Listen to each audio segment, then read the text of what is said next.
के विषय में वो दिव्य ज्ञान है जिस दिव्य ज्ञान को आप पढ़ते तो बहुत रहे होंगे, सुन भी बहुत रखा होगा, लेकिन आज उसको जानने का प्रयास भी साथ साथ करेंगे।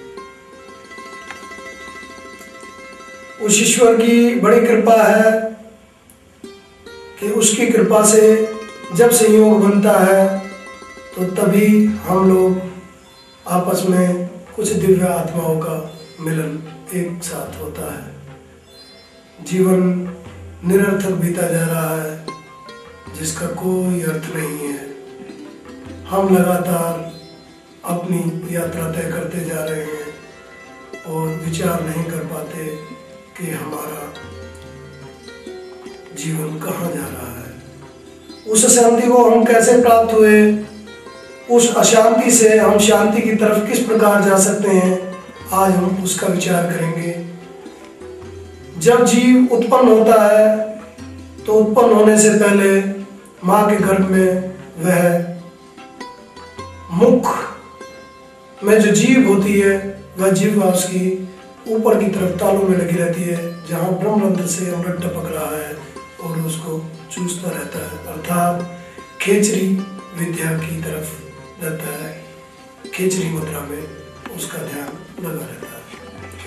इसीलिए वह ईश्वर को ध्यान करता है और बार बार पुकारता है, ईश्वर कृपा करके मुझे बस इस बार जीवन दे दो, मैं आपका निरंतर ध्यान करूंगा, आपको ही भजूंगा, आपको ही जानने का प्रयास करूंगा, इसके सिवा मेरा और कर्म कोई नहीं है। लेकिन हम उसकी जीवा को सबसे पहले उल्टा कर देते हैं, बाहर की तरफ कर देते हैं, जिससे उसकी जो भावनाएं हैं, जो उसकी चेतन अवस्था है, वह बाह्य जगत की तरफ होती चली जाती है और बाह्य जगत से गिरते गिरते गिरते गिरते वह कुंडलिनी महाशक्ति जो जगत की जननी है, जो सबकी पालनहारी है, जो अंतर चेतना है, जिसे हम आत्मा कहें, जो प्राण है हमारे जीवन का, वो नीचे की तरफ चला जाता है और वो मूलाधार में स्थापित हो जाती है।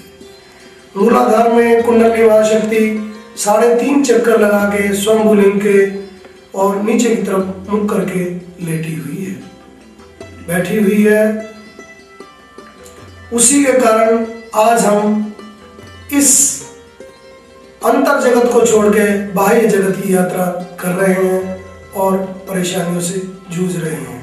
उस अंतर चेतन मन को किस प्रकार से हम जागृत करके किस तरह से उसको ऊपर की तरफ को लाएंगे, जहाँ से वो भगवती महामाया जगत जननी, जैसे कहते हैं यथा पिंडे तथा ब्रह्मांडे, जो ब्रह्मांड में है वही पिंड में है, उस पिंड में विद्यमान होते हुए उस जगत जननी को हम उस ब्रह्मांड की अद्वितीय शक्ति से किस प्रकार मिला सकते हैं, उसका चिंतन करना होगा, उसका विचार करना होगा।